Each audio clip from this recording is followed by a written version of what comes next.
مثل الذين حملوا التوراة ثم لم يحملوها كمثل الحمار يحمل أسفارا بئس مثل القوم الذين كذبوا بآيات الله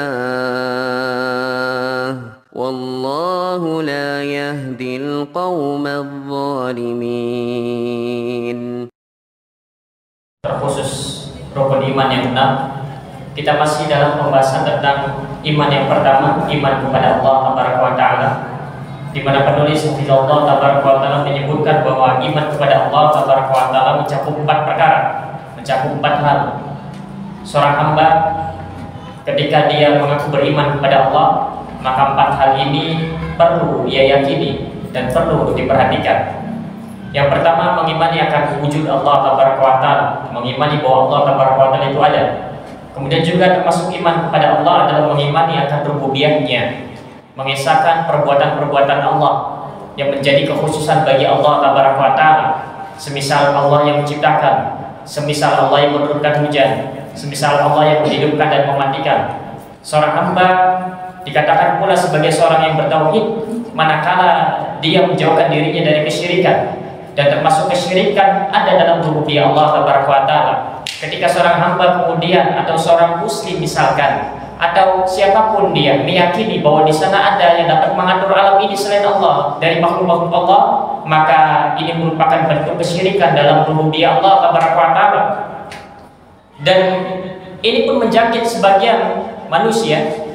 Bahkan keyakinan semacam ini pun ada di sebagian kecil kaum muslimin, di mana ada dari hamba-hamba Allah Taala, entah dikatakan itu adalah kekasihnya atau apapun namanya, bahwa di sana diberikan kemampuan, diberikan kekuasaan untuk bisa mengatur alam ini, entah bagian kutub utara, entah bagian kutub selatan, yang menahan hujan, yang menahan angin dan seterusnya. Ada keyakinan-keyakinan semacam ini, yang kemudian seorang yang meyakini hal-hal semacam ini itu ada pada makhluk Allah Taala, maka dia terjatuh ke dalam kesyirikan dalam rububiyah Allah Taala, di mana seorang hamba ketika dia mengimani akan Allah Taala, maka tidak akan sempurna imannya kepada Allah sampai dia kemudian mengesahkan perbuatan-perbuatan yang menjadi kekhususan bagi Allah ini. Kemudian juga mengimani akan uluhiyah Allah Taala. Maknanya semua ibadah yang ia lakukan hanya dipersembahkan untuk Allah Taala. Tidak boleh ibadah yang dikerjakannya itu kemudian dipalingkan sedikit pun kepada manusia. Entah dia menginginkan pujian, entah ia ingin untuk kemudian disanjung, entah ia menginginkan harta dunia, tidak boleh. Karena seorang yang beribadah dengan beraneka ragam bentuk ibadahnya, lalu yang ia inginkan adalah perkara-perkara duniawi, baik harta, pujian, jabatan, rajin sholat. Kenapa? Supaya ditunjuk nanti menjadi ketua RW. Rajin bersedekah, rajin membaca Al-Quran Karim, rajin datang ke masjid. Kenapa? Supaya nanti diangkat menjadi kepala desa misalkan. Maka ini tandanya dia terjatuh dalam kesyirikan dalam hal uluhiyah Allah Taala. Kalau semata-mata itu semua hanya untuk makhluk, untuk meraih jabatan, untuk meraih harta, untuk mendapatkan sanjungan, untuk mendapatkan pujian dari manusia, dianggap di tengah-tengah manusia, maka dia terjatuh dalam hal tauhid al-uluhiyah ini, di mana seorang hamba dikatakan sempurna imannya, iman kepada Allah, manakala dia mengimani akan Allah Taala itu ada, mengimani akan rububiyah Allah, perbuatan-perbuatan yang khusus bagi Allah Taala, dan juga mempersembahkan semua ibadahnya apapun itu hanya untuk Allah Taala. Kemudian yang terakhir adalah iman kepada Allah mencakup pula mengimani akan nama dan sifat Allah Taala, di mana seorang hamba dia meyakini, menetapkan, mengikrarkan bahwa Allah Taala memiliki nama-nama dan sifat-sifat yang agung yang mulia. Allah Taala Ar-Rahman, Allah Taala Ar-Rahim, dan seterusnya yang Allah Taala kabarkan dalam Al-Quran dan juga Rasulullah SAW sebutkan dalam sabdanya. Kita masih dalam membahas tentang tauhid ar-rububiyah, mengesahkan Allah Taala dalam rububiyahnya. Karena iman kepada Allah mencakup 4 hal ini, dan ini merupakan poin yang kedua yang kita sebutkan. Wal imanu birububiyyatillahi, dan makna dari iman kepada rububiyah Allah Taala apa maknanya? Maknanya adalah at-tasdiqul jazim bi anna Allah subhanahu wa ta'ala huwa rabbul la syarikalah. Maknanya adalah seorang hamba itu dia meyakini, menetapkan, benar-benar yakin bahwasanya Allah Tabaraka wa Ta'ala adalah Ar-Rabb. Allah Tabaraka wa Ta'ala adalah Rabbnya. Allah Tabaraka wa Ta'ala adalah Ar-Rabb. Allah Tabaraka wa Ta'ala adalah Tuhannya. La syarikalah, dan tidak ada sekutu baginya. Ini makna dari iman kepada rububiyah Allah Tabaraka wa Ta'ala. Seorang hamba meyakini, seorang hamba menetapkan, seorang hamba mengikrarkan bahwasanya Allah adalah Rabbnya dan tidak ada sekutu bagi Allah Tabaraka wa Ta'ala. Wa ifradullahi bi af'alihi, itu makna yang pertama. Kemudian dan mengesahkan Allah Tabaraka wa Ta'ala dalam perbuatan-perbuatannya yang menjadi kekhususan bagi Allah Tabaraka wa Ta'ala. Bi an ya'taqida anna Allah wahdahu al-khaliq. Apa makna dari mengesahkan Allah Tabaraka wa Ta'ala dalam perbuatan-perbuatannya? Maknanya adalah seorang hamba itu dia meyakini bahwasanya Allah Tabaraka wa Ta'ala saja satu-satunya al-khaliq yang menciptakan. Ma fil kaun likulli ma fil kaun. Apa semua yang ada di alam semesta ini Allah Tabaraka wa Ta'ala adalah al-khaliq yang menciptakannya. Kama qala ta'ala, sebagaimana Allah Tabaraka wa Ta'ala firmankan, Allahu khaliqu kulli syai'. Allah Subhanahu wa Ta'ala adalah zat yang menciptakan segala sesuatu. Maka ini makna dari tauhid ar-rububiyah. Tauhid ar-rububiyah, seorang hamba mengimani rububiyah Allah, maknanya yang pertama dia meyakini, dia menetapkan, dia mengikrarkan bahwasanya Allah adalah Rabbnya, tidak ada sekutu dan tandingan bagi Allah. Kemudian yang kedua, dia meyakini akan perbuatan-perbuatan Allah. Apa maknanya? Bahwasanya dia meyakini bahwa Allah Tabaraka wa Ta'ala adalah sang pencipta segala sesuatu. Tidak ada satupun zat tandingan Allah Tabaraka wa Ta'ala menciptakan selain Allah Tabaraka wa Ta'ala saja. Wa annahu ar-razzaq, bahwasanya Allah Tabaraka wa Ta'ala adalah ar-razzaq yang memberikan rezeki li jami'il makhluqat, untuk seluruh makhluknya. Kama qala ta'ala, sebagaimana yang Allah Tabaraka wa Ta'ala firmankan dalam surat Hud ayat 6. Wa ma min dabbatin fil ardi illa 'ala Allahi rizquha, dan tidaklah ada satupun binatang melata di atas permukaan bumi kecuali Allah Tabaraka wa Ta'ala yang menanggung rezekinya. Semut-semut yang kita lihat, hewan-hewan melata yang kita lihat, dan seluruh makhluk yang Allah Tabaraka wa Ta'ala ciptakan, Allah Tabaraka wa Ta'ala yang menjamin rezekinya. Kalau Allah Tabaraka wa Ta'ala kemudian menjamin rezeki hewan-hewan yang tak memiliki akal, lantas kenapa manusia yang memiliki akal itu kemudian ragu, cemas, bimbang, khawatir akan rezekinya?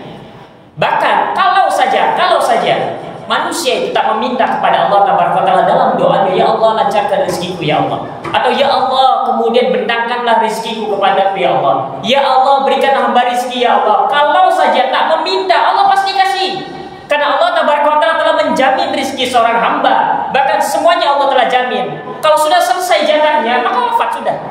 Sehingga anggap saja kalau selama hidupnya seorang hamba itu tak meminta kepada Allah, ya Allah rizki, dalam artian ingin makan, ingin ini, ingin itu, rizki ya Allah, maka Allah pasti kasih.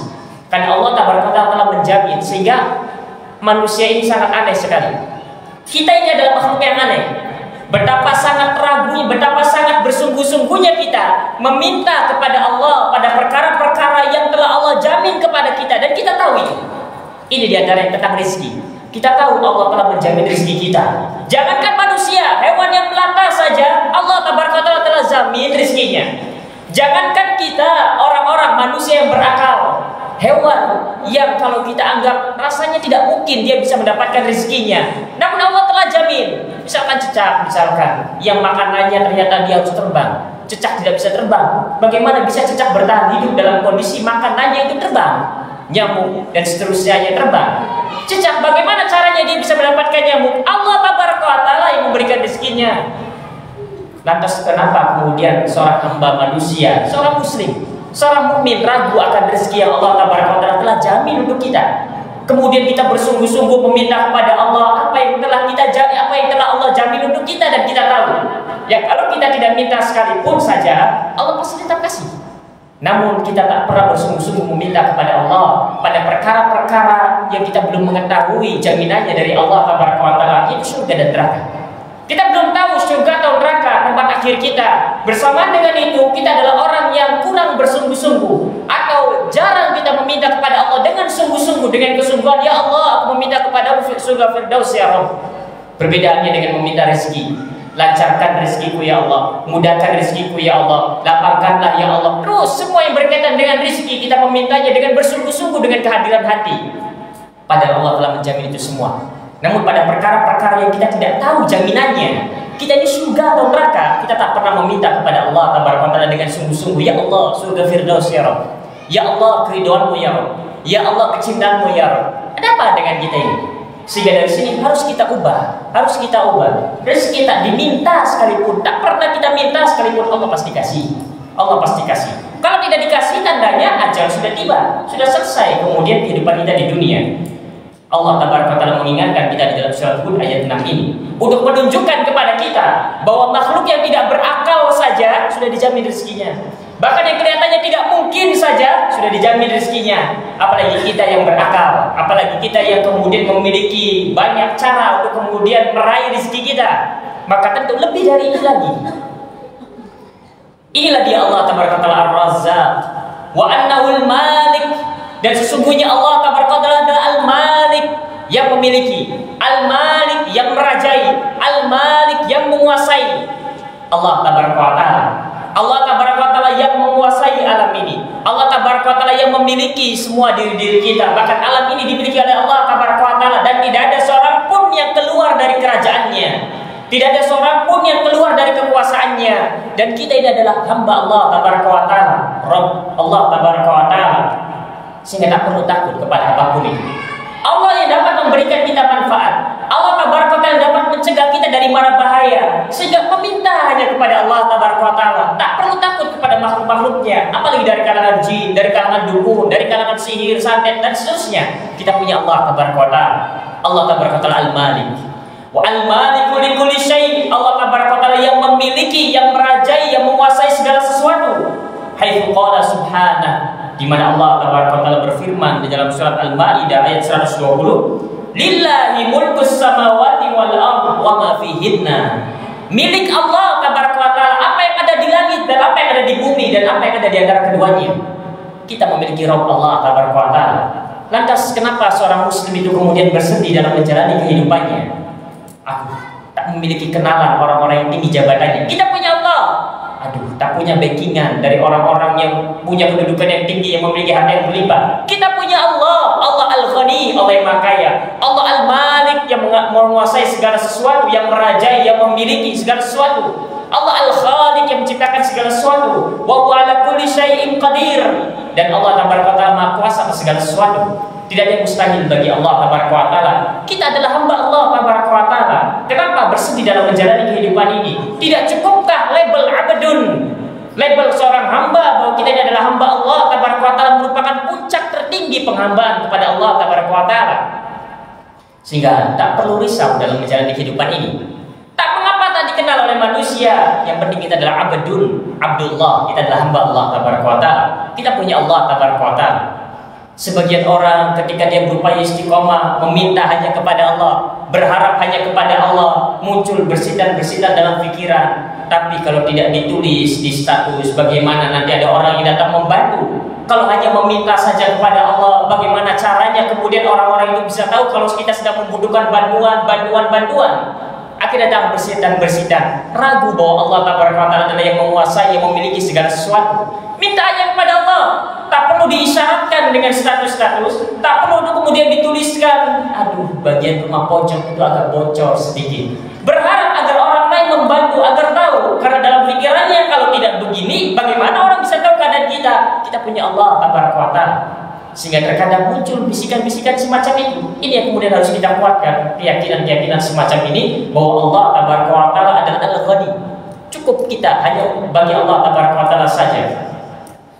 Qarrarallahu ta'ala infiradahu birububiyyah ala jami' khalqihi. Allah Taala telah menetapkan keesaannya dengan rububiyahnya. Allah telah menetapkan bahwasanya rububiyahnya ini menjadi kekhususan baginya. Perbuatan-perbuatan ini hanya khusus bagi Allah Taala ala jami' khalqihi, di atas semua makhluknya. Tidak ada seorang pun, tidak ada satu makhluk pun yang dia kemudian bersekutu dengan Allah Taala dalam rububiyah Allah Taala. Sehingga perkara-perkara yang menjadi kekhususan Allah dalam perbuatan-perbuatan perbuatannya, wajib bagi setiap muslim untuk mengesahkannya. Hanya Allah Taala saja yang mampu melakukannya. Kalau ingin terbebas dari alam barzakh, masuk saja ke organisasi kami, bayar saja sekian-sekian, tenang saja, nanti akan diselamatkan oleh fulan. Tidak ada, yang mampu menyelamatkan adalah Allah. Kalau kamu ingin masuk surga, bantu pesantren kami, nanti akan punya kafling di surga. Hanya Allah Taala saja yang dapat menyelamatkan kita dari azab Allah dan hanya dapat memasukkan kita ke dalam surga. Hanya Allah saja yang mampu. Tidak ada seorang pun yang mampu melakukan semacam ini. Allah Taala berfirman dalam surat Al-Fatihah ayat 2, Alhamdulillahirabbil alamin. Allah Taala berfirman dalam surat Al-Fatihah, Alhamdulillahirabbil alamin. Segala puji hanya milik Allah Taala. Ini isyarat dari Allah Taala bahwasanya pujian itu hanya layak disandarkan untuk Allah Taala. Kenapa Allah dipuji? Karena Allah yang mampu segala-galanya. Allah yang menurunkan hujan, Allah yang memberikan kita nikmat, Allah yang menciptakan, Allah yang mengatur alam ini, Allah yang menghidupkan dan mematikan, Allah yang memberikan rezeki, dan semua perbuatan-perbuatan itu hanya Allah Taala saja yang mampu melakukannya, sehingga Allah layak untuk dipuji. Dan kemudian ini pun isyarat agar kemudian kita selaku makhluk Allah Taala itu untuk banyak memuji Allah Taala. Seorang itu tatkala diuji hidupnya, tatkala datang cobaan demi cobaan dalam hidupnya, maka kita akan mendapati beberapa bentuk keadaan sikap. Di antara sikap yang paling terendah dan ini merupakan tercela adalah banyak mengeluh. Sikap yang tercela, banyak mengeluh, menyalahkan takdir Allah. Kenapa? Apa dosa saya? Dosamu banyak. Kenapa? Terkadang seorang hamba ketika dia terjatuh dalam ujian, diberikan ujian dan cobaan, kemudian dia mengatakan dalam dirinya, mengapa? Apa salahku? Apa dosaku? Dosa kita sangat banyak sekali. Maka ini merupakan tingkat yang pertama dan ini tercela. Banyak mencela takdir Allah, tidak kemudian mengimani dan menerima takdir Allah Taala. Naik tingkat berikutnya terpuji, namun ini adalah tingkat yang rendah, yaitu bersabar. Ketika seorang hamba diuji, diberikan cobaan, ujian, penderitaan datang menimpanya, berbagai macam bentuk cobaan datang menimpanya, seorang hamba bersabar. Bersabar ini adalah sesuatu yang terpuji, namun ini adalah tingkat biasa. Karena memang bagi orang-orang yang diuji, yang kemudian diberikan musibah, cobaan dalam hidupnya, memang harus bersabar, apalagi pilihannya. Kalau dia ingin mengeluh, maka merupakan sesuatu yang tercela. Sehingga ini adalah sesuatu yang terpuji, namun masih di tingkat biasa, sabar. Namun kita harus, yang namanya sabar itu ketika cobaan itu datang pertama kali. Kalau sudah kemudian datang mikir, iya harus sabar, sudah tidak dihitung. Di awal itu, tatkala datang ujian dan cobaan, apa yang kita lakukan? Apakah mengeluh? Apakah mencela? Apakah tak mengimani takdir Allah? Dan seterusnya. Ini yang berikutnya. Naik tingkat lebih tinggi lagi. Naik tingkat lebih tinggi adalah ridho. Sehingga ini harus kita lakukan kalau kita diuji, dicoba dengan berbagai bentuk ujian dan cobaan, berupaya untuk sabar. Dan ingat, sabar itu pada hantaman yang pertama. Ketika cobaan itu datang pertama kali, apakah kita sabar, tidak mengeluh atau tidak? Menjaga lisan ini untuk tidak mengucapkan kecuali yang baik, sabar namanya. Tidak ikut menggerutu, sabar namanya. Ketika pertama kali cobaan dan ujian itu datang menimpa kita. Kalau bisa, lebih tinggi lagi di atas sabar itu, ada yang namanya ridho. Ridho, menerima dengan tanpa ada sesak dada dalam hati kita. Menerimanya dengan keridhaan, ujian dan cobaan yang menimpanya. Kalau sabarkan, hatinya masih sakit sekali, hanya saja tak dilontarkan dengan lisannya. Ridho, plong, sudah hatinya. Ridho, ini tingkatan di atas sabar. Kemudian kalau bisa lebih tinggi lagi, dan ini adalah tingkat yang tertinggi kalau bisa digapai, yaitu syukur. Ketika seorang hamba diuji, diberikan cobaan dengan berbagai macam bentuk ujian dan cobaannya, maka berupaya untuk bersyukur. Berupaya untuk bersyukur. Bukan hanya kemudian tak mengeluarkan ucapan-ucapan yang mengingkari takdir Allah. Bukan hanya rasa sesak dalam hati ini tetap ada sekalipun lidah kemudian kita kunci agar tidak mencela Allah Taala. Namun berupaya agar dada ini plong, tidak ada rasa sesak dada tatkala ujian dan cobaan itu menimpa. Kemudian berupaya dengan sekuat hati, dengan sepenuh jiwa untuk kemudian kita mensyukuri apa yang kita dapatkan. Dan ini merupakan jalannya para nabi dan rasul. Dan ini merupakan jalannya para wali-wali Allah. Bagaimana caranya untuk bisa sampai kepada tingkatan yang lebih tinggi daripada sabar, ridho dan syukur ini? Tergantung bagaimana cara orang itu memandang. Kalau yang dilakukan para nabi dan para rasul, kalau yang dilakukan oleh para wali-wali Allah Taala, ketika ujian dan cobaan itu menimpanya, maka yang ia lihat adalah membandingkan antara cobaan dan ujian dengan nikmat yang diperolehnya. Dia akan melihat bahwasanya nikmat yang Allah berikan jauh lebih banyak dibandingkan cobaan dan ujian ini, sehingga mampu untuk ridha, mampu untuk bersyukur. Ketika Nabiullah Ayub alaihissalatu wassalam dan para nabi-nabi yang lain yang mereka diuji oleh Allah tabaraka wa taala, padahal orang-orang yang ada di sekitarnya mengatakan minta kepada Allah kesembuhan, Nabiullah Ayub tidak meminta kepada Allah. Kenapa? Malu, karena masa sehatnya lebih lama dibandingkan masa sakitnya. Bersyukur kepada Allah tabaraka wa taala. Abu Kilabah dan misalnya dari para kekasih-kasih Allah yang kemudian diuji, anaknya wafat, diuji dengan penyakit, dia katakan apa? Alhamdulillah masih banyak anggota tubuh yang sehat. Ketika ada seorang alim kemudian harus diamputasi salah satu dari anggota tubuhnya, dia mengatakan saya masih memiliki anggota tubuh yang lain. Dia cara pandangnya, dia bandingkan antara ujian dan cobaan yang menimpanya dengan kenikmatan yang jauh dia rasakan yang banyak Allah berikan kepadanya. Sehingga dengan demikian seorang bisa sampai kepada tingkatan ridha dan syukur. Tapi kalau kita lihat adalah ujian dan cobaannya saja, tak melihat berbagai nikmat yang Allah berikan kepada kita jauh lebih banyak, yang ada hanya menggerutu atau sabar. Sabar pun kadang tak menerima dengan baik, itu pun sabar nanti ketika di waktu-waktu berikutnya. Di awal-awal datangnya ujian dan cobaan, tak mampu untuk kemudian meredam diri ini untuk tidak mencela Allah taala. Sehingga ini harus dilakukan. Ini isyarat dari Allah tabaraka wa taala agar kemudian kita banyak bersyukur kepada Allah tabaraka wa taala. Alhamdulillahirabbil alamin.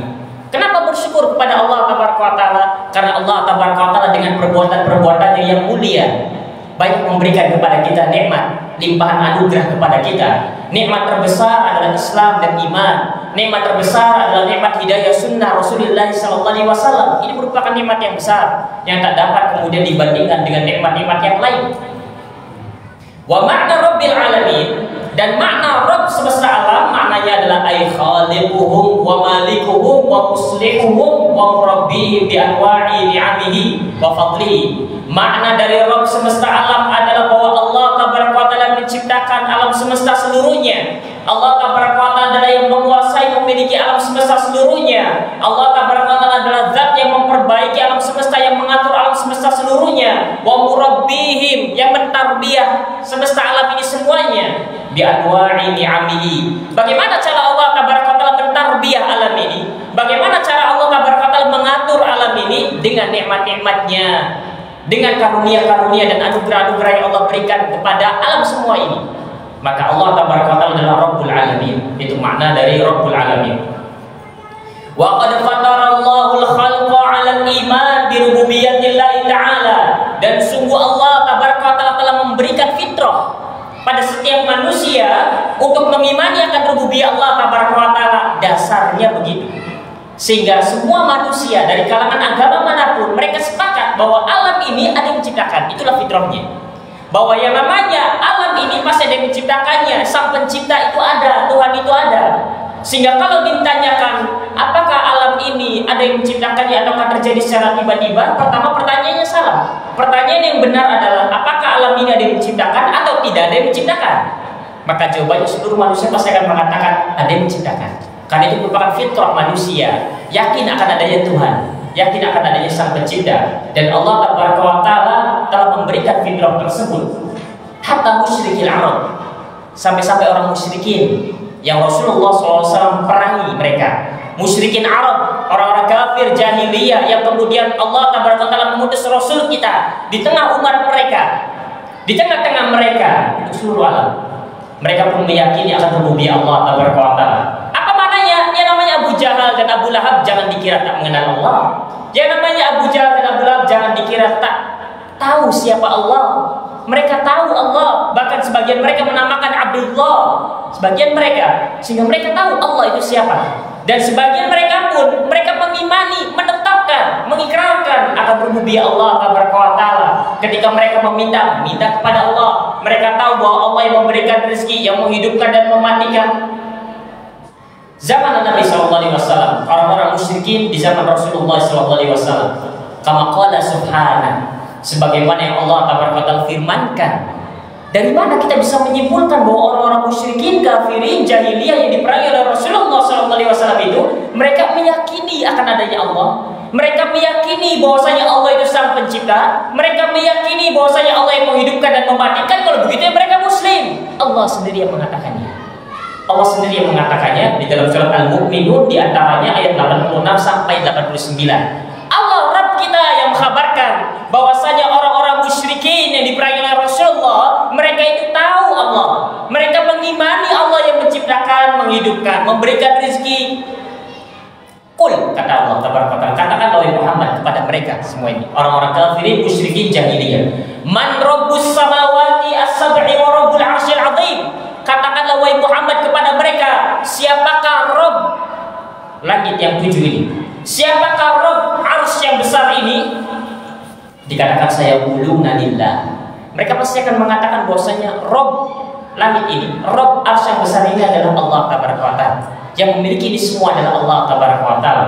Qul afala tattaqun. Kemudian Allah tabaraka wa taala memerintahkan Rasul kita tercinta, katakan ya Muhammad kepada mereka, mengapa kalian tak bertakwa? Sudah tahu Allah yang memiliki segalanya, sudah tahu Allah yang menciptakan langit dan bumi, bahwa Allah tabaraka wa taala adalah Rabbus samawati wal ard, bahwa Allah tabaraka wa taala adalah Rabbul 'arsyil 'azim. Namun mengapa mereka tak bertakwa? Namun mengapa mereka kemudian beribadah, di samping beribadah kepada Allah, beribadah pula kepada selain Allah? Kemudian Allah lanjutkan, Qul, katakan oleh Muhammad kepada mereka, man biyadihi malakutu kulli syai'. Katakanlah Muhammad kepada mereka, siapakah yang di tangannya kekuasaan segala sesuatu? Siapakah yang kekuasaan itu berada di tangannya? Wa huwa yu'iru wa la yujaru alaih. Di mana Allah tabaraka wa taala itu tidak ada yang dapat menghalangi, dan tidak ada yang dapat memberikan manfaat, dan tidak ada yang dapat menghalangi dari mara bahaya yang Allah tabaraka wa taala berikan. In kuntum ta'lamun, kalau kalian itu mengetahui, saya quluna lillah. Mereka pasti akan mengatakan Allah tabaraka wa taala. Qul fa anna tusharun. Lantas dari mana kalian itu ditipu daya? Dari mana kalian kemudian tertipu, dari arah mana? Sudah tahu Allah yang menciptakan, sudah tahu Allah yang mengabulkan doa, sudah tahu Allah. Kok bisa kalian beribadah kepada selain Allah tabaraka wa taala? Kok bisa kalian membuat tandingan untuk Allah tabaraka wa taala, berhala-berhala? Mereka meminta kepada Allah dan mereka pun meminta kepada berhala-berhala mereka. Dari arah mana kalian bisa ditipu? Kok bisa sampai sejauh ini kesyirikannya? Ini keadaan orang-orang musyrikin di zaman Rasulullah SAW. Oleh karenanya, ketika sebagian kaum muslimin terjatuh dalam kesyirikan, yang mana perbuatan ini sama dilakukan oleh orang-orang musyrikin, maka hukumnya sama, bahwa perbuatan ini syirik. Ingat sekali lagi, perbuatannya syirik. Di antara bentuk kesyirikan orang-orang musyrikin adalah mereka menjadikan perantara antara dirinya dengan Allah tabaraka wa taala. Mereka menjadikan berhala-berhala itu sebagai perantara. Bukan karena mereka yakin berhala ini memberikan rezeki, tidak. Mereka tidak mengatakan demikian. Abu Jahal tak mengatakan demikian. Bukan karena mereka yakin bahwasanya berhala-berhala yang mereka buat ini itu yang mengatur alam ini, tidak. Tidak ada yang mengatakan demikian dari kalangan Abu Jahal dan kawan-kawannya. Kalau orang setelahnya mungkin ada. Ini orang-orang tokoh-tokoh kufar, musyrikin di zaman Rasulullah SAW. Kenapa mereka membuat berhala-berhala? Sampai-sampai Masjidil Haram saat itu kemudian dipenuhi dengan berhala-berhala. Kenapa? Bukan karena mereka tahu berhala-berhala ini dapat memberi, bukan karena mereka tahu bahwa berhala-berhala ini dapat mengabulkan doa mereka. Mereka kenal Allah yang dapat memberikannya, namun mereka membuat itu semua untuk perantara antara dia dengan Allah. Mereka meminta kepada berhala tersebut agar disampaikan kepada Allah, sehingga itu keyakinan mereka, itu yang dilakukan oleh mereka. Perbuatan semacam ini pun dilakukan oleh sebagian kaum muslimin. Sebagian kaum muslimin ketika ditegur bahwa apa yang kalian lakukan ini merupakan hakikat kesyirikan yang terjadi di tengah-tengah umat musyrikin kafirin yang diperangi oleh Rasulullah, mereka katakan tidak berbeda. Loh, kok berbeda? Kami meyakini yang memberikan adalah Allah. Kami meyakini bahwasanya Allah yang mengabulkan doa kami. Hanya saja kami jadikan orang-orang saleh ini sebagai perantara antara diri kami dengan Allah. Berbeda. Orang-orang kafirin musyrikin mereka tak meyakini itu. Kita katakan Allah membantah itu semua. Allah menyebutkan bahwasanya orang-orang musyrikin kafirin pun meyakini sebagaimana kita yakini. Apa itu? Allah yang memberikan itu semua. Allah yang mengabulkan doa-doa. Allah adalah Al-Khaliq, Allah adalah Al-Mumit, Allah adalah Al-Muhyi. Sehingga apa yang kita lakukan sama seperti orang-orang musyrikin lakukan, maka perbuatannya sama. Kenapa jangan dikatakan bahwasanya yang penting kami meyakini Allah yang memberikan, sekalipun perbuatan ini sama dengan orang-orang musyrikin, beda hukumnya. Kenapa? Orang-orang musyrikin tak meyakini Allah yang memberikan, Orang-orang musyrikin tak meyakini bahwa Allah adalah Al-Khaliq. Tidak. Allah Tabaraka wa Ta'ala membantai itu semua. Sehingga perbuatan ini sama, maka hukumnya sama. Apa yang dilakukan orang-orang musyrikin merupakan kesyirikan, dan apa yang dilakukan oleh sebagian kaum muslimin dari perbuatan tersebut, maka perbuatan itu merupakan kesyirikan. Adapun jatuh vonis musyrik itu lain lagi ceritanya nanti. Yang penting harus kita jauhi perbuatan-perbuatan semacam ini. Baik, Allah Tabaraka wa Ta'ala menyebutkan itu semua, bahwasanya orang-orang musyrikin kafirin pun meyakini hal tersebut. Innal imana bi rububiyyatillahi ta'ala la yakfil 'abdu. Kok bisa orang-orang musyrikin kafirin meyakini Allah adalah Al-Khaliq, Allah yang menciptakan, menghidupkan dan mematikan. Bahkan di antara mereka orang-orang musyrikin kafirin benar-benar berdoa hanya kepada Allah. Kok bisa musyrikin kafirin, Nabi? Maka dikatakan bahwasanya semata-mata beriman tentang rububiyah Allah Tabaraka wa Ta'ala la yakfil 'abdu fi usulil Islam. Tidak menjadikan seorang hamba itu masuk ke dalam Islam. Semata-mata hanya yakin Allah yang menciptakan, Allah yang mengatur alam ini, Allah yang memberikan rezeki, Allah yang mengabulkan doa seorang hamba. Hanya keyakinan semacam itu tak menjadikan seorang hamba itu sebagai seorang muslim. Sampai kapan? Sampai seorang hamba itu mengucapkan 2 kalimat syahadat, kemudian dia mengerjakan ibadah diperuntukkan hanya untuk Allah. Itu saja. Karena orang-orang musyrikin dalam keyakinan ini benar.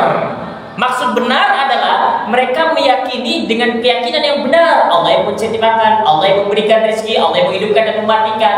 Namun dalam praktek ibadah, mereka persembahkan ibadah-ibadah itu kepada selain Allah, dan mereka persembahkan ibadah itu kepada Allah. Karena mereka kesyirikan adalah engkau beribadah kepada Allah bersamaan dengan engkau beribadah kepada Allah, engkau beribadah kepada selain Allah. Sehingga kita sholat kemudian mengharapkan sesuatu dari manusia, itu namanya kesyirikan. Sehingga harus berhati-hati, sekalipun tak mengeluarkan seorang hamba dari zona keislaman.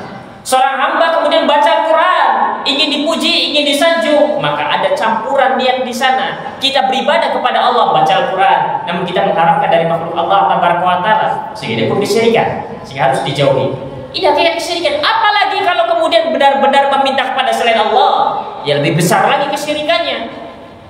Apalagi kalau takutnya, harapnya bukan kepada Allah sama sekali. Karena orang-orang musyrikin dahulu, mereka meminta kepada Allah dan mereka pun berharap kepada selain Allah Tabaraka wa Ta'ala. Apalagi kalau yang memintanya benar-benar kepada selain Allah, datang kepada tempat-tempat keramat, mengharap kepada penunggu itu, misalkan benar-benar mengharapnya ke sana, tak meminta kepada Allah, yang lebih besar lagi kesyirikannya. Sehingga hanya keyakinan pengesaan Allah Tabaraka wa Ta'ala dalam rububiyahnya tak menjadikan seorang hamba itu sebagai seorang muslim. Karena orang-orang musyrikin kafirin yang diperangi oleh Rasulullah pun sama. Sehingga ini merupakan makna dari la ilaha illallah. Kenapa orang-orang musyrikin kafirin berat sekali untuk mengucapkan la ilaha illallah pada kalimat yang sederhana? Berat sekali. Kenapa? Karena konsekuensinya adalah dia harus berdoa hanya kepada Allah. Sedangkan yang mereka lakukan adalah mereka berdoa kepada Allah melalui perantara-perantara berhala-berhala yang mereka buat. Sehingga kemudian mereka harus beristighotsah hanya kepada Allah. Tatkala mereka dalam kesulitan, mereka biasa meminta kepada selain Allah dengan beraneka ragam bentuknya. Mereka yakin Allah yang memberi, namun mereka memanggil-manggil orang-orang yang kemudian mereka anggap sebagai perantara antara dirinya dengan Allah. Kalau mereka mengucapkan la ilaha illallah, istighotsahnya harus kepada Allah saja, tak kepada yang lain. Mereka berat untuk meninggalkan hal tersebut. Ada sekali kok berat sekali minta langsung kepada Allah, tapi mereka tidak mau. Sehingga ini konsekuensinya. Sehingga keyakinan Allah yang memberi, Allah yang menciptakan tidak menjadikan seorang hamba itu sebagai seorang muslim. Kenapa? Karena orang-orang musyrikin pun dahulu mereka melakukan hal yang sama, meyakini hal yang sama. Balla budda an yu'mina bi uluhiyatillahi ta'ala. Bahkan seorang hamba itu harus beriman akan uluhiyah Allah Tabaraka wa Ta'ala. Semua ibadah yang kita kerjakan harus dipersembahkan hanya untuk Allah Tabaraka wa Ta'ala saja. Tak boleh diberikan kepada selain Allah sedikit pun. Tak boleh bersamaan dengan beribadah kepada Allah dengan beraneka ragam ibadahnya, kemudian kita berikan pula kepada makhluk Allah Tabaraka wa Ta'ala. Tidak boleh. Itu konsekuensi dari la ilaha illallah. Fa inna Nabiyya sallallahu alaihi wasallam qad qatala musyrikil Arab ma'a iqrarihim bi rububiyyahillahi ta'ala.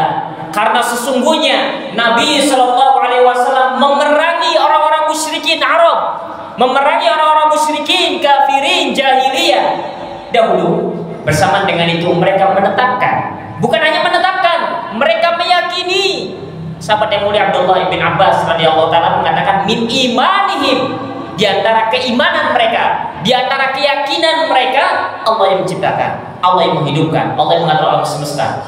Bersamaan dengan itu mereka meyakini akan rububiyah Allah Taala. Sehingga ini merupakan dakwah la ilaha illallah. Sehingga ini konsekuensinya, kita mengajak manusia agar memurnikan ibadah ini hanya untuk Allah.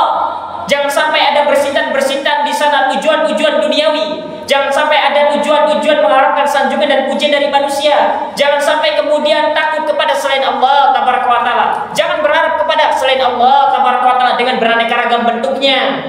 Berharap kepada jin, berharap kepada pepohonan, berharap kepada batu-batu, atau berharap kepada orang yang ada di sekeliling kita. Untuk meninggalkan itu semua. Dan itu dakwah Islam, dan itu merupakan dakwah tauhid. Baik. Kemudian dikatakan, inna jami'al kaum bisama'ihi wa ardihi wa kawakibihi wa nujumihi wa syajarihi wa insihi wa jinnihi kulluhu khafidun lillahi ta'ala. Sesungguhnya seluruh alam ini, seluruh makhluk ciptaan Allah Taala ini, dari langitnya, buminya, bintang-bintangnya, planet-planetnya, pepohonannya, dari manusianya, dari jinnya, kullahu khadi'un lillah. Mereka semua tunduk hanya kepada Allah Taala. Qala ta'ala, Allah Taala berfirman di dalam surat Ali Imran ayat 83, walahu aslama man fis samawati wal ard tau'an wa karha wa ilaihi yurja'un. Dan kepadanya lah saja, kepada Allah Taala saja, aslama man fis samawati wal ard, tunduk patuh, berserah diri apa yang ada di langit dan apa yang ada di bumi. Tau'an wa karha, baik suka atau karena paksa. Sehingga dari sini sebagian ulama mengatakan bahwa namanya ibadah, suka atau tidak suka mesti dipaksa ibadah. Jangan mengatakan saya ibadahnya nanti saja kalau sudah ikhlas, saya ibadahnya kalau suka saja, kalau ini ibadahnya masih terpaksa. Tidak bisa. Semua makhluk Allah Taala suka tidak suka, baik dia suka atau terpaksa, wajib untuk tunduk kepada Allah Taala. Sehingga harus paksa diri ini. Tidak ada kalimat kemudian saya ingin ibadah kalau suka saja, kalau senang saja, kalau ridho saja. Saya dalam kondisi aduh malas sekali, ini berat sekali, saya tidak mau ibadahnya terpaksa. Paksa, wajib dipaksa, baik suka maupun duka. Wa ilaihi yurja'un. Dan kepadanya lah saja, kepada Allah Taala mereka semua akan kembali. Kita semua akan kembali kepada Allah Taala, karena hidup ini hanyalah perjalanan saja, perjalanan hingga berjumpa dengan Allah Taala. Falaisa li ahadin minal makhluqat, dan tidak ada satupun dari hamba-hamba Allah, dari ciptaan-ciptaan Allah, dari makhluk-makhluk Allah, khurujun an qadarillahi ta'ala, yang bisa keluar dari kekuasaan Allah Taala. Tidak ada seorang pun makhluk ciptaan Allah yang dapat keluar dari kerajaan Allah, dari kekuasaan Allah Taala. Sehingga salah seorang ulama mengatakan, Ibrahim An-Nakhai atau Ibrahim ibn Adham kalau tidak salah, mengatakan, kalau engkau ingin bermaksiat, kalau engkau ingin bermaksiat kepada Allah boleh, tapi ada syaratnya. Di antara syaratnya, jangan makan dari rezeki yang Allah berikan, silakan. Kalau engkau bisa makan, bisa hidup dari rezeki selain dari rezeki Allah, maka silakan kau bermaksiat. Kemudian juga jangan tinggal di bumi Allah. Kalau engkau ingin bermaksiat, jangan tinggal di bumi Allah, karena ini bumi Allah Taala dan Allah memiliki aturan, tidak boleh dimaksiati. Kalau engkau ingin bermaksiat, jangan tinggal di bumi Allah, jangan tinggal di kerajaan Allah, jangan tinggal berada dalam kekuasaan Allah Taala. Kalau engkau ingin bermaksiat, maka jangan tidur di atas bumi Allah Taala. Itu syaratnya silakan. Sehingga tidak mungkin bagi seorang hamba untuk keluar dari kekuasaan Allah. Jangan dibayangkan kalau begitu Allah Taala sangat kejam, sangat bengis. Tidak. Allah Taala kemudian mengatur ini semua dengan hikmahnya, dengan keadilannya. Fa innallaha ta'ala huwa malikum. Sesungguhnya Allah Taala merupakan zat yang menguasai mereka semua, yang mengatur mereka semua, yang merajai mereka semua. Yusabbihuhum kaifa yasha. Allah mengatur mereka sekehendak Allah, terserah Allah. Allah ingin mengatur bagaimana, terserah Allah. Allah ingin membuat aturan-aturan syariat bagaimana, terserah Allah. Namun wifqa hikmatihi, jangan dibayangkan kalau begitu Allah sangat mengerikan sekali. Tidak, sesuai dengan hikmahnya. Ketika Allah menetapkan sesuatu, maka semuanya baik. Ketika Allah Taala mentakdirkan sesuatu, semuanya baik. Ketika Allah Taala menghendaki sesuatu, maka apa yang Allah lakukan, perbuatan Allah Taala pertama pasti adil, karena Allah Taala tidak mungkin menzalimi hamba-hambanya. Ini yang kemudian harus difahami. Sekalipun Allah melakukan sekehendak Allah Taala terserah kepada makhluk-makhluknya, namun perbuatan Allah pasti adil. Allah tidak mungkin menzalimi seorang pun dari hamba-hambanya. Allah Maha Adil. Ketika Allah memberikan karunia dan nikmat anugerah kepada seorang hamba, maka itu merupakan rahmat Allah Taala. Ketika Allah Taala menghukum seorang hamba, murka kepada seorang hamba, maka ini atas keadilan Allah Taala. Sehingga perbuatan Allah itu sesuai dengan hikmahnya. Allah Taala perbuatannya pasti adil. Ketika Allah memberikan nikmat, maka itu merupakan rahmat dan karunia yang Allah berikan kepada seorang hamba tersebut. Ketika Allah menguji, ketika Allah kemudian murka, ketika Allah Taala mengazab misalkan, maka itu sesuai dengan keadilan Allah Taala. Wa huwa khaliqum jami'an. Allah Taala menciptakan segalanya, semuanya. Wa kullu ma siwallah masnu', dan semua selain Allah Taala merupakan makhluk yang diciptakan. Faqirun muhtajun ila khaliqihi ta'ala. Semuanya butuh, bahkan sangat butuh kepada Allah Taala. Betapa sangat indah keadaan seorang hamba yang dia benar-benar kesehariannya benar-benar sangat butuh kepada Allah Taala. Seorang hamba adalah seorang hamba, seorang manusia yang butuh kepada Allah Taala. Kita ini faqirun ilallah. Kita ini muhtajun ilallah. Kita ini adalah orang-orang yang sangat butuh kepada Allah Taala. Kalau rasa butuh itu senantiasa hadir setiap harinya dalam diri kita, maka kita menjadi seorang hamba yang mulia. Karena hakikat seorang hamba adalah membutuhkan Khaliknya, membutuhkan Rohnya. Idza taqarrara anna Allah Ta'ala lahul amru kullu, kalau sudah jelas gamblang dari penjelasan-penjelasan di awal tadi bahwasanya segala sesuatu, segala urusan itu ada di tangan Allah Taala. Kalau engkau menginginkan kebaikan, maka ada di tangan Allah. Kalau engkau menginginkan kemudahan, maka ada di tangan Allah. Kalau engkau menginginkan jalan keluar, maka ada di tangan Allah, karena Allah adalah Rabb kita. Maka dikatakan fala khaliqa illallah, maka tidak ada sang pencipta kecuali hanya Allah Taala. Wala raziqa illallah, tidak ada yang dapat memberikan rezeki kecuali hanya Allah Taala. Wala mudabbira lil qaum illallah wahdah, dan tidak ada yang dapat mengatur alam semesta ini kecuali hanya Allah Taala semata. Fala tataharrak dzurratan illa biizni, dan tidaklah sebiji atom atau sebiji sawi itu bergerak kecuali karena izin Allah Taala, kecuali sesuai dengan izin Allah Taala. Kalau kita melihat bagaimana kemudian dedaunan itu bergerak tertiup angin, maka bergeraknya daun itu atas izin Allah Taala. Ketika kita melihat debu-debu berterbangan, semua itu bergerak atas izin Allah Taala, dan Allah yang mengatur itu semua dengan baik. Fa inna hadza yujibu ta'alluqu qulubina billah wahdah. Ini yang paling pentingnya. Ketika kita mengetahui itu semua tadi dari awal, maka wajib bagi kita untuk kemudian menggantungkan hati kita hanya kepada Allah Taala saja. Jangan menggantungkan hati ini kepada manusia. Jangan menggantungkan hati ini kepada selain Allah. Kalau menginginkan manfaat, maka mintalah kepada Allah, berharaplah hanya kepada Allah. Kalau kita ini kemudian ingin meminta perlindungan dari para bahaya yang hendak menimpa kita, maka mintalah hanya kepada Allah. Kalau kita khawatir akan persoalan hidup kita, maka mintalah hanya kepada Allah. Sehingga kalau pengetahuan kita semua itu dari awal, wajib bagi kita untuk menggantungkan hati kita hanya kepada Allah Taala saja, tidak kepada yang lain. Wahdah. Wasu'alihi wal iftiqar ilaih, wajib bagi kita untuk kemudian benar-benar meminta hanya kepada Allah Taala. Wal iftiqar ilaih, benar-benar berharap butuhnya kita ini hanya kepada Allah. Jangan tampakkan butuh kepada manusia, tampakkan butuhnya kita kepada Allah.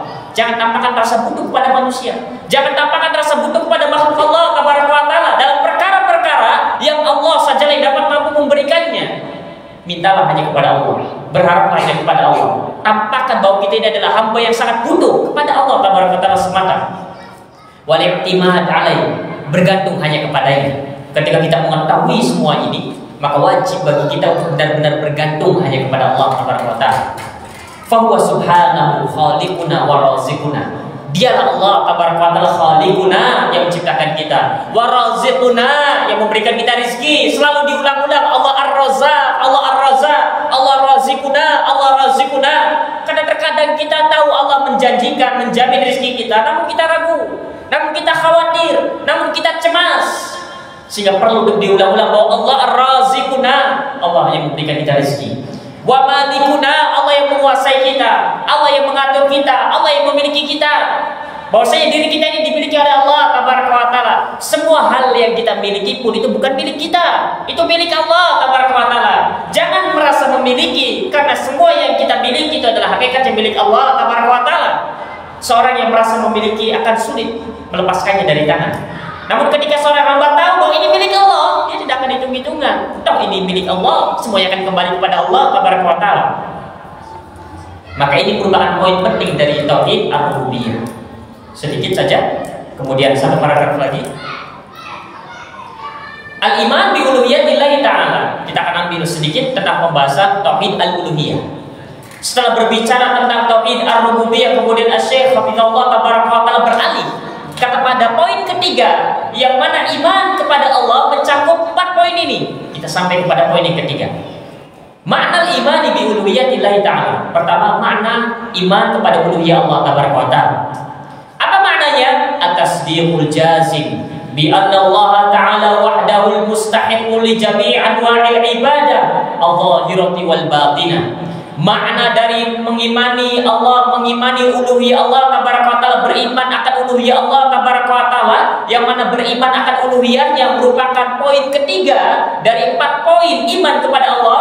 Maknanya adalah at-tasdiq al-jazim, membenarkan secara pasti, meyakini dengan seyakin-yakinnya bahwasanya Allah Tabaraka wa Ta'ala saja yang berhak akan setiap ibadah yang kita persembahkan kepada Allah Tabaraka wa Ta'ala. Allah Tabaraka wa Ta'ala adalah satu-satunya zat yang berhak ibadah itu dipersembahkan hanya untuknya. Allah satu-satunya itu. Adh-dhahira wal batinah, baik ibadah yang nampak atau ibadah yang sembunyi. Mislud doa, contohnya doa. Zat yang pantas untuk kemudian kita mintai hanyalah Allah Tabaraka wa Ta'ala. Menetapkan bahwasanya ibadah ini hanya diperuntukkan untuk Allah Tabaraka wa Ta'ala saja. Kemudian dikatakan wal khauf, takut hanya kepada Allah Tabaraka wa Ta'ala saja. Wa tawakkul, bertawakal hanya kepada Allah Tabaraka wa Ta'ala saja. Wal isti'anah, meminta pertolongan hanya kepada Allah Tabaraka wa Ta'ala saja. Was shalah waz zakat, salat dan zakat kita, was siyam dan puasa kita hanya diperuntukkan untuk Allah Tabaraka wa Ta'ala saja. Faya'lamul 'abdu yaqinan anna Allah huwal ma'budu la syarikalah. Maknanya adalah seorang hamba mengetahui dengan yakin, seyakin-yakinnya bahwa Allah Tabaraka wa Ta'ala adalah zat satu-satunya zat yang pantas untuk diibadahi dengan benar, la syarika, tidak ada sekutu baginya. Maka apakah hal semacam ini hadir pada sholat kita? Apakah hal semacam ini hadir pada bacaan Al-Quran kita? Kita yakin bahwasanya sholat ini hanya pantas diberikan kepada Allah saja. Hadir tidak? Makanya kemudian harus dihadirkan rasa tersebut, rasa keyakinan, pengetahuan kita bahwa Allah Tabaraka wa Ta'ala adalah satu-satunya zat yang tidak ada sekutu baginya. Ibadah ini hanya diperuntukkan untuknya. Sehingga jangan hanya sholat saja, sholat gitu. Namun kita harus hadir bahwasanya sholat ini untuk Allah.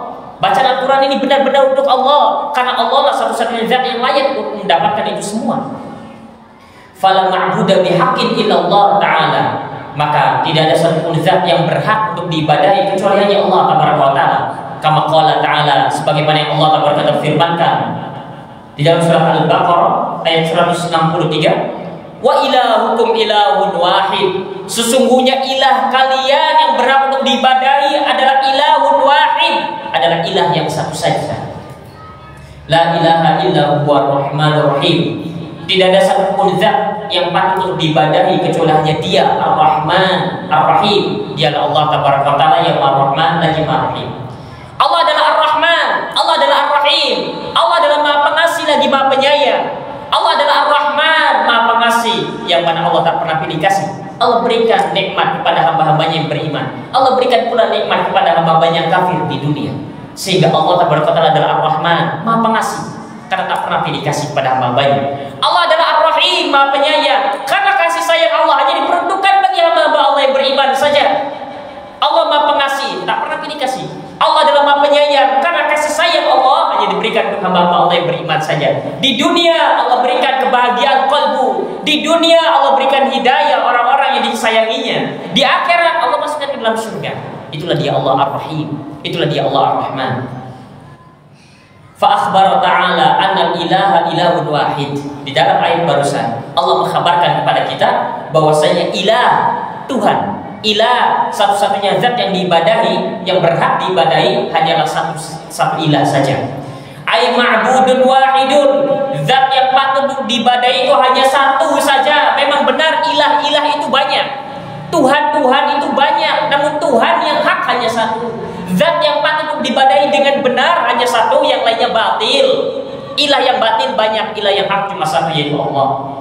Fala yajuzu an yuttakhadha ilahun ghairu, maka tidak diperkenankan, tidak diperbolehkan untuk menjadikan ilah yang lain selain Allah Taala, karena ilah-ilah yang lain batil. Ilah-ilah banyak, Tuhan-Tuhan banyak yang disembah banyak, namun semuanya batil. Yang hak hanyalah Allah Taala saja. Wala yu'badu illa iya, dan tidak boleh diibadahi kecuali hanya kepada Allah Taala saja. Baik, ini yang bisa kita ambil di pembahasan pelajaran kita di sore hari ini berkaitan dengan tauhid ar-rububiyah dan juga sebagian dari tauhid al-uluhiyah. Kemudian kita akan lanjutkan nanti terkait dengan tauhid al-uluhiyah, agak panjang pembahasannya. Kemudian nanti poin yang keempat tentang tauhid al-asma wa sifat yang berkaitan dengan iman kepada Allah. Karena iman kepada Allah mencakup 4 hal ini. Iman tentang wujud Allah Taala, iman tentang rububiyah Allah sebagaimana barusan kita sebutkan, dan poin utamanya di akhir tadi. Kemudian iman tentang uluhiyah Allah dan juga iman terhadap asma dan sifat Allah Taala. Baik, ini saja yang bisa kita sampaikan. Kurang lebihnya saya mohon maaf. Subhanakallahumma wa bihamdika asyhadu an la ilaha illa anta astaghfiruka wa atubu ilaik. Assalamualaikum warahmatullahi wabarakatuh.